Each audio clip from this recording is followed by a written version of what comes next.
মধ্যপ্রাচ্যের চলমান উত্তেজনার মধ্যেই বাংলাদেশের জন্য একটি স্বস্তিদায়ক ও গুরুত্বপূর্ণ বার্তা দিয়েছে ইরান। ঢাকার ইরান দূতাবাস থেকে পাঠানো এক বিবৃতিতে জানানো হয়েছে যে হরমুজ প্রণালী দিয়ে চলাচলকারী বাংলাদেশি বাণিজ্যিক জাহাজগুলোর নিরাপদ যাতায়াত নিশ্চিত করতে তেহরান সব ধরনের সহায়তা প্রদান করবে।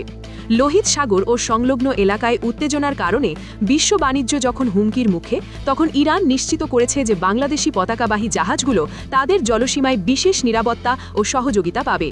ইতিমধ্যে ইরানের প্রচেষ্টায় আজারবাইজান হয়ে ১৮৬ জন বাংলাদেশি নাগরিককে নিরাপদ স্থানে সরিয়ে নেওয়া হয়েছে। ইরান সরকারের পক্ষ থেকে বাংলাদেশের ভারসাম্যপূর্ণ ও গঠনমূলক পররাষ্ট্র নীতির প্রশংসা করা হয়েছে। বিশেষ করে মধ্যপ্রাচ্যে শান্তি স্থাপনে বাংলাদেশের ভূমিকার প্রতি তারা সাধুবাদ জানিয়েছে।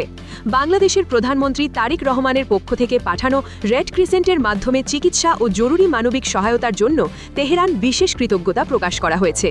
সাম্প্রতিক সময়ে ইরানের সর্বোচ্চ নেতা আয়াতুল্লাহ আলী খামেনির প্রয়াণের পর আঞ্চলিক রাজনীতিতে যে পরিবর্তন আসছে, তার মধ্যে এই বার্তাটি বাংলাদেশের জন্য অত্যন্ত ইতিবাচক।